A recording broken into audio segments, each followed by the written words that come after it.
good evening everyone.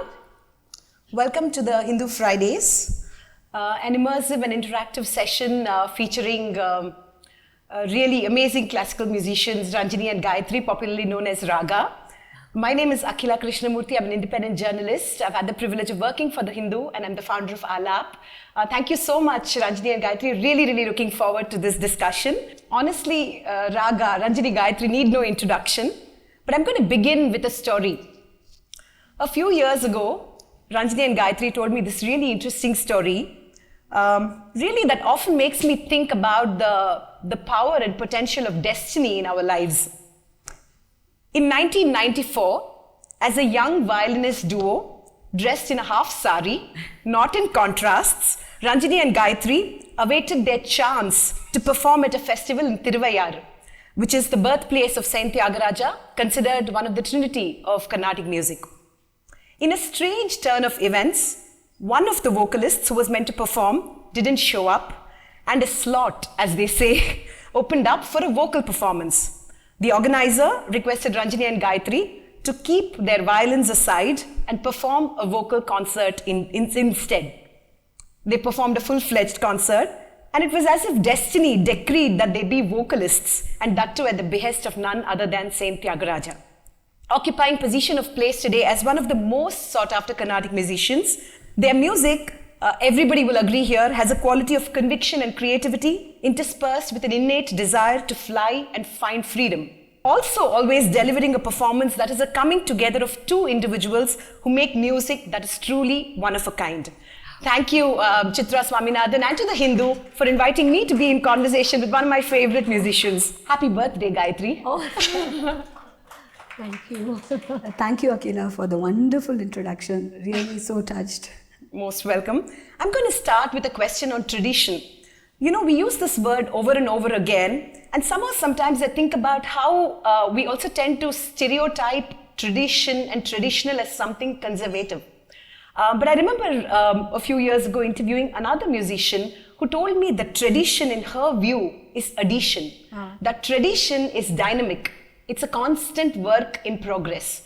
I thought it would be great for us to start off by getting you both to talk about what is your take on the word tradition. Wow, that's a beautiful way to describe tradition. That's wonderful. That it is an addition. Yes, it is an addition. I mean, till last year you have a tradition which is 50 years old. This year it becomes 51 years. And then the next year it will become 52 years. So in that sense, definitely tradition is an addition. In the context of Carnatic music, tradition is not just a set of rules that we all follow. It is definitely a living tradition. When we learn, imbibe this art form and we immerse in it, it's an immersive journey, you make the tradition live in you. We all draw from it also by learning from the cumulative work of all those greats, the stalwarts, musicians, composers before us. Over time they have contributed to the music. So while we learn from them, we also are drawing from them, from the tradition. So when we grow, we mature, and when we perform with this sense of responsibility, definitely the addition to tradition happens. It is inevitable. Right. Such additions are not just casual. They will stand the test of time. Yeah. Truly. Gayatri, So yes, I think like she said, additions that naturally happen when creativity is funneled by a deep understanding of what tradition is, when the rules or the grammar that we all talk of is internalized so deeply that it becomes part of us, and then you learn to fly in the space of the traditional rules, and then you are able to soar. I think the creativity is an organic, natural extension and interpretation of tradition, and that is when a tradition that is seen as sometimes claustrophobic or restraining, truly you're able to break free, yet anchored to the roots. So I think tradition should become a living, breathing through the performing artist who is responsible enough to acquire, to be patient enough to learn it the right way. Right. And to add to it. Add to it, that will automatically happen. Do not try to artificially add to it in your second year of training. Addition will happen automatically after years of imbibing what it is. So exposure, understanding, patience, humility, these are all watchwords which is stressed again and again, especially when you have a deep, profound art form like Carnatic music, like Indian classical. Years of patience goes in, commitment, shraddha. It has to be a sadhana. That's why it's always years of sadhana. It's always these are the words you will hear again and again. So with that kind of internalization, patience, commitment, shraddha, addition is but natural. It will happen. And of course, when it stands the test of time, it becomes part of tradition. Well and truly. Absolutely. So I'm hearing many things, framework, but also drawing from existing masters, but also contributing to it, finding the freedom to fly. Fantastic. But also, I was also thinking that tradition is also in a certain way about communication.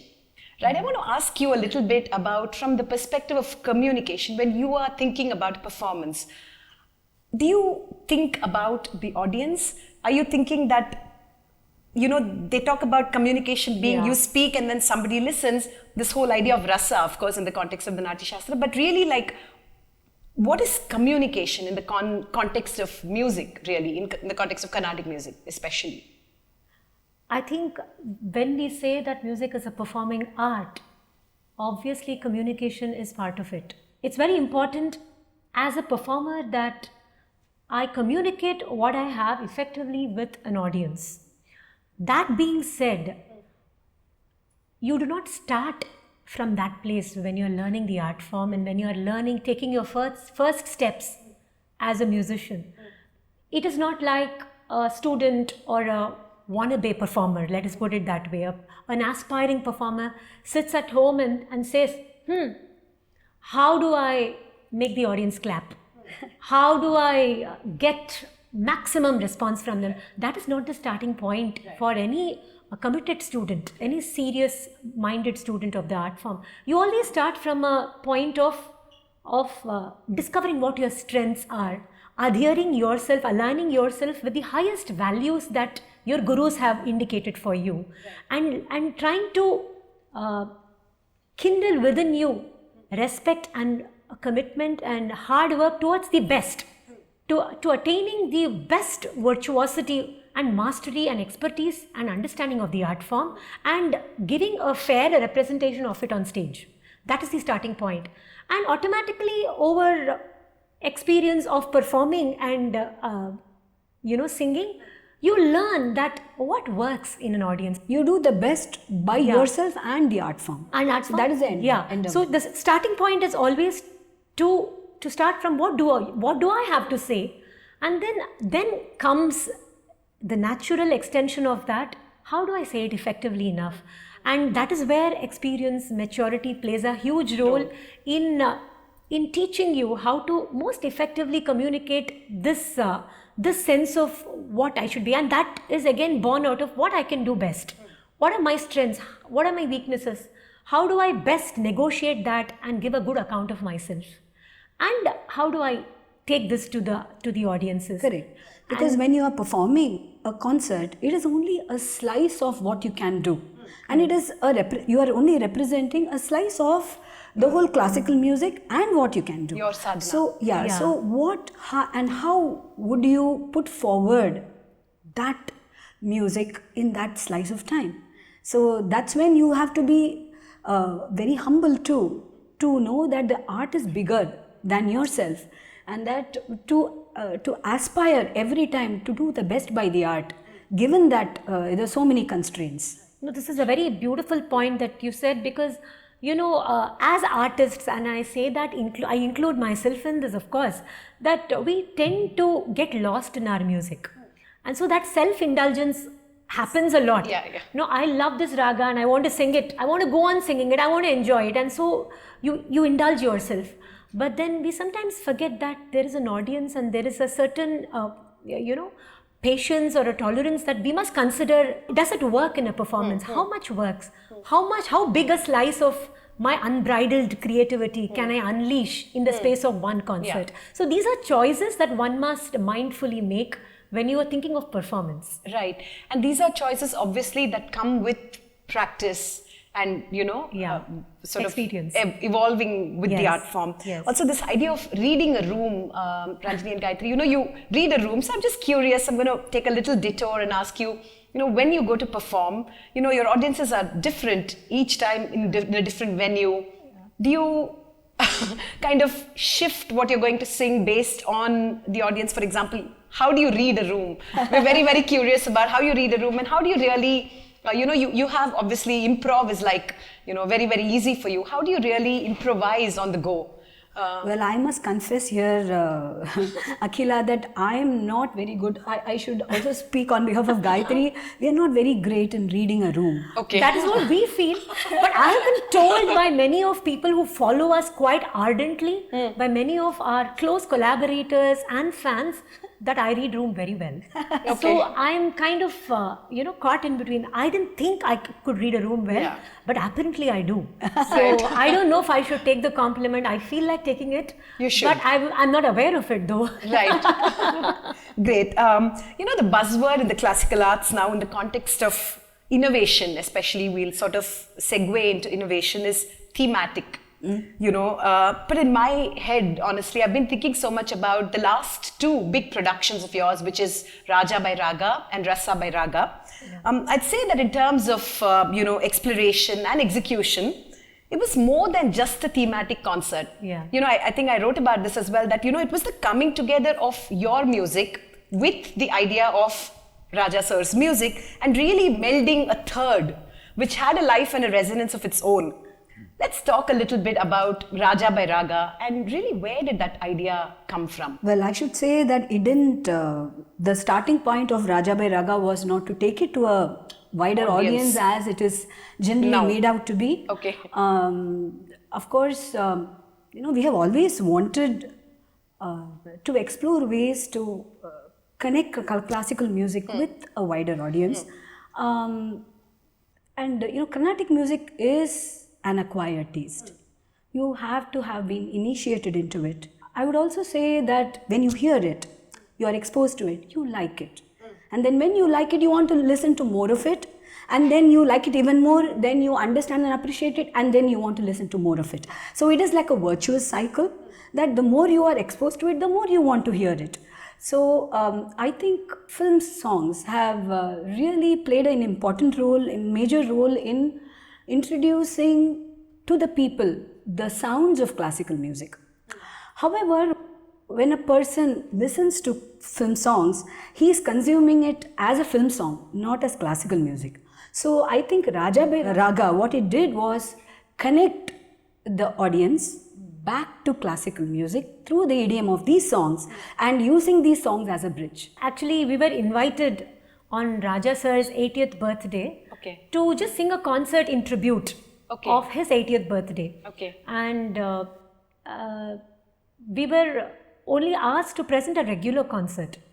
And of course, when Ranjani and I started thinking about what we wanted to sing, we felt that we should go beyond the regular kacheri, which we do all the time. And that is how it was Gayatri's idea actually to include Raja sir's body of work as a tribute to him while performing a typical Ranjani Gayatri concert.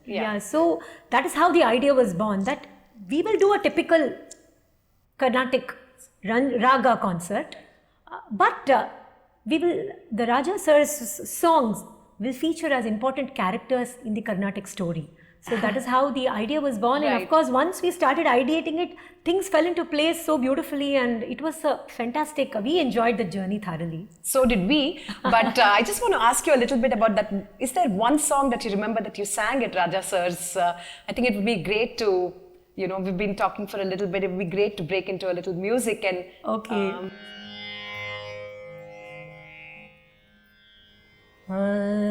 So before I start singing, just a little bit of an introduction to this.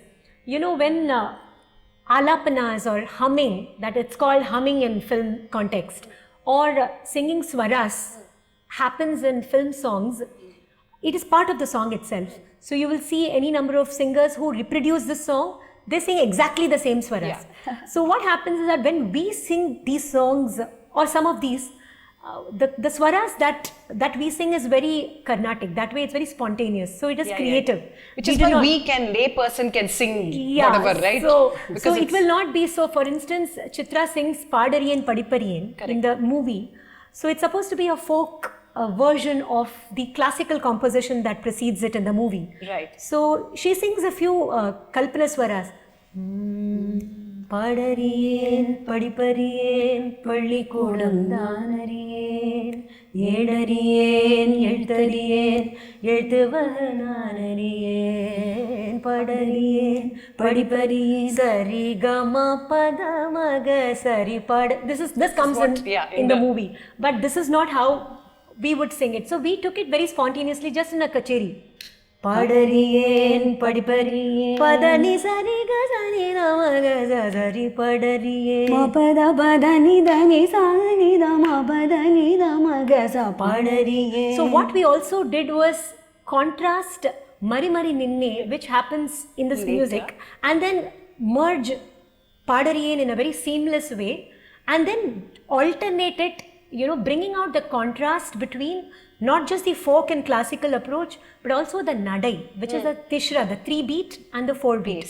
So these are the classical underpinnings which kind of highlighted what Raaja sir did in a very natural way. People would not realize these are the technical aspects of what we did. So Raaja by RaGa, through this musical presentation, kind of spotlighted what happens behind the scenes of a song. And through this, so I will just give you a sample. Sure. Mari Mari Ninne Muralida Padai Namagaza Mari Mari Ninne Mabadani Namabadani Sarani Namagaza Mari Mari Ninne Padani Namapadani Namapadani Dani Namapadani Namapadani Sari Namagadani Namapadamagaza Ni Ni Ni Sa Sa Sa Ri Ri Ri பாடறியேன் படிப்பறியேன் பள்ளிக்கூடம் பதமக சரி படறியேன் படிப்பறியேன் மபதனி சானி ரம பதமக ச பாடறியேன் பதனி சரி கமதனி ரம பதனி ரம பதமக சரி க ச பாடறியேன் மபத மபத பதனி தனி ச தனி ச தனி ரம பத மபதனி ரம பதமக ச பாடறியேன் மபதனி சரி சரி கமதனி ரம பதனி சரி ரம க ச மரி மரி சரி கம பதனி ரம பதனி சரி க சனி ரம பதமக பாட. So the way we kind of keep switching between Round the of applause, please. so you would not see this happening in the original. So like I said, this was not an attempt to reproduce the music. It is to recreate a third world where Raaja sir's music is there. But what is being told in the larger context is the classical story. Absolutely. But I also want to talk about how fantastic both these worlds are, Raaja sir's music, to allow this possibility for a Carnatic idiom to find freedom and framework within it. So hats off to him. One often talks about how Raaja sir's music is such a Madras emotion. You both grew up in Bombay.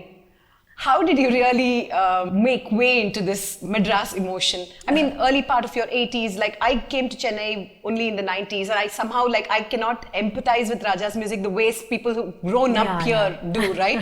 So I'm just curious about how you really made it your own in a certain way. Well, you're right in saying that being in Mumbai, though we were completely initiated into Carnatic music and we were brought up in a strict diet of classical music. Hindustani was allowed, but nothing else was allowed. But nevertheless, as fate would have it, there was a cassette shop at the foot of our building, and they used to play the hits of Hindi film songs, Hindi all film the time. songs, and also of course the old golden songs of Lata Mangeshkar, Mohammed Rafi, and all that.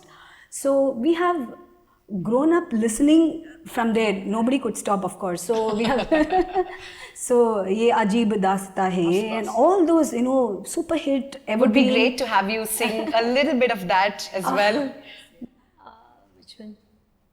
Ye zindagi usi ki hai jo kisi ka ho gaya प्यार ही में खो गया ये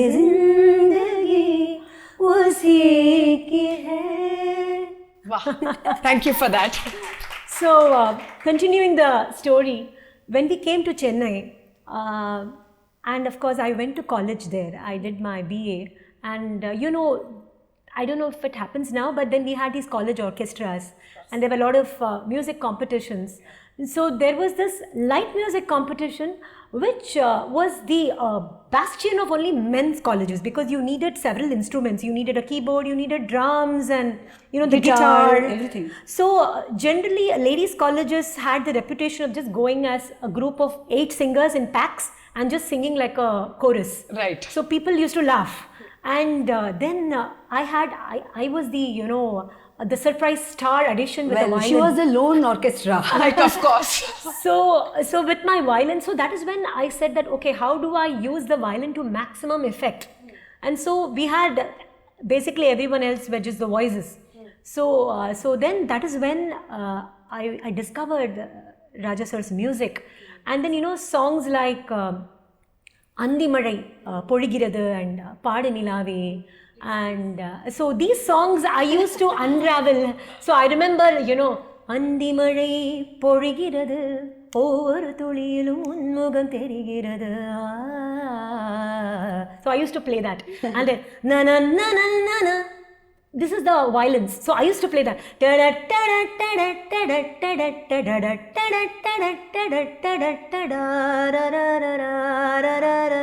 So all of this I used to play. So that was just the instrument. So I used to try to unravel as much of layers of orchestration as possible with a single violin, because there's so many layers. There's a bass going on top of it a lead, and then the strings on top of that, and it just creates this larger than life musical effect. So as much as possible I used to capture the key aspects of the melody and try to bring it in, and that is how my journey of getting exposed to this world of this beautiful music opened up. Right. And I'm sure you always won the competition. I did. So I remember that we were greeted, this pack of girls were greeted with a lot of hoots and derision as we walked up. But at some point they were all stunned and they used to start clapping. And I remember that point exactly where, Panibidam Malarvanam was one of those songs.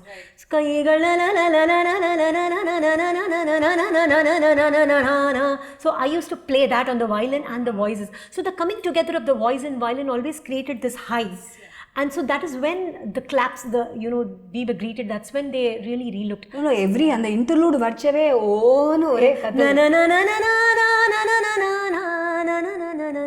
So all of this I used to play on the violin. So I think the richness of these melodies and the richness of the ragas, and I think that is at the heart of these compositions, and I think it gave me a great opportunity to discover them. And I think much of these impressionable college days that I carry within my mind, because Ranjani also was my partner. We used to sit at home and she heard me as I did all this. So I think this was, I never knew that one day we would end up doing a RaGa by RaGa, of course.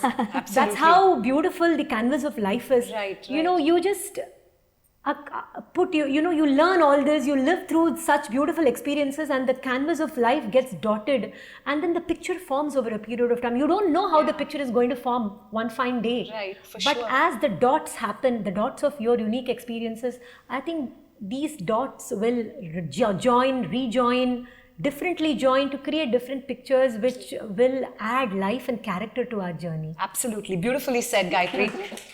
I know, as they say, that we are really a storehouse of so many of our identities, and all these influences, I suppose, stay in our subconscious and manifest. I'm going to ask you a little bit about the work that went into the project. Great amount of work. In that you talk about the Graha Bedam concept. Is there a way that you can share that? I know it's a technical concept, but I thought it would be great for you to explain that concept and how you used it so beautifully, both in Raaja by RaGa as well as Rasa by RaGa. See, the concept of Graha Bedam is held to be a very difficult one.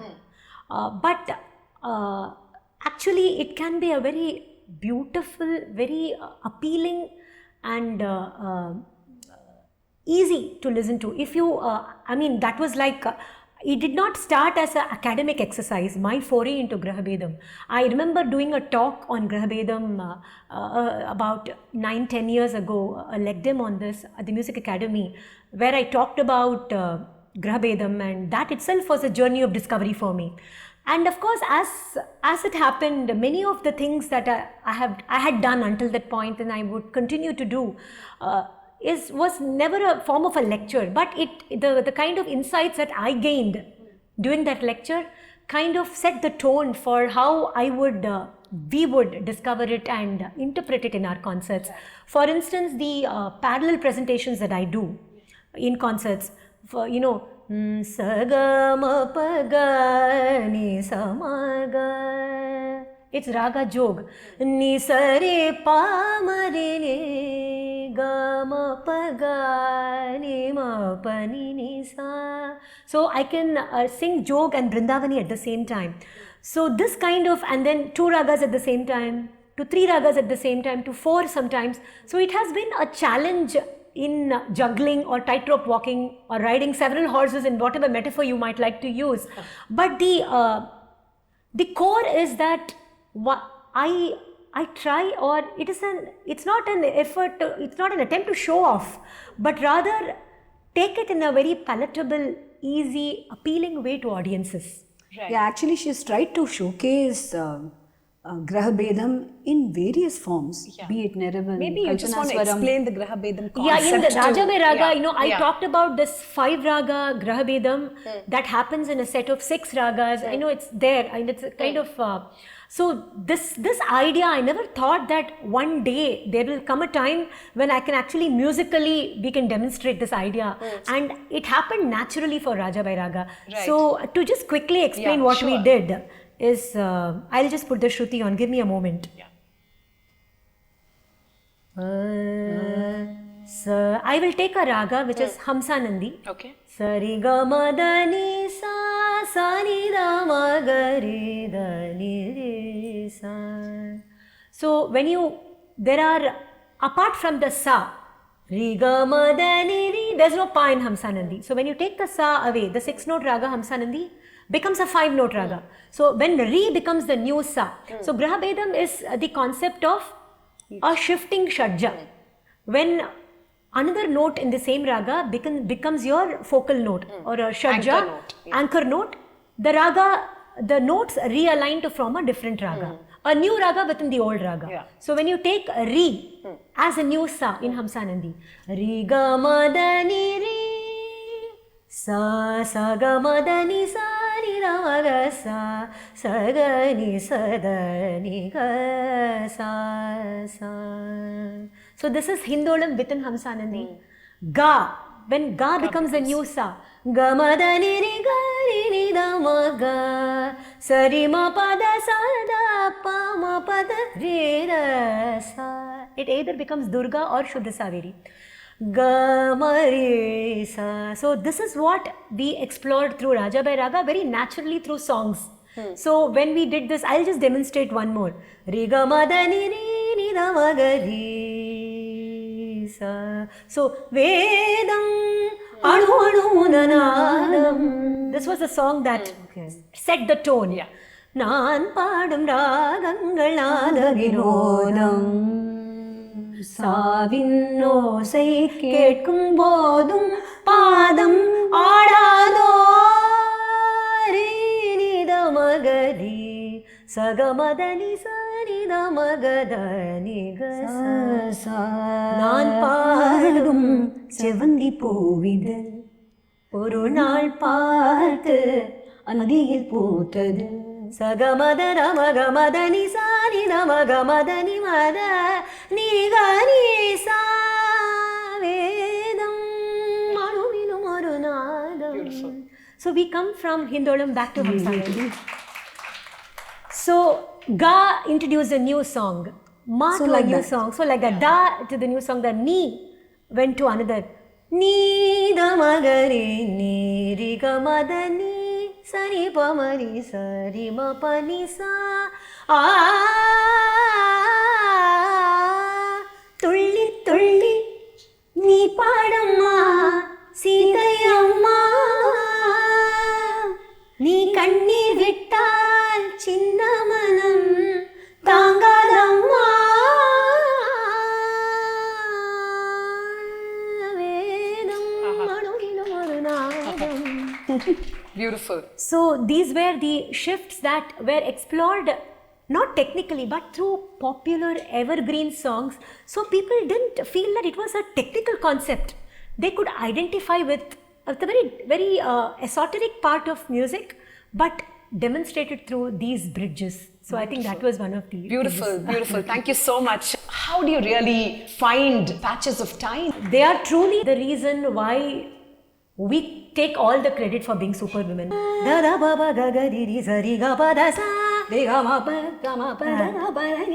So he always guilt tripped me. There were many senior citizens who were very welcoming of two young girls coming and I never asked these questions. I asked myself why did I not think of that?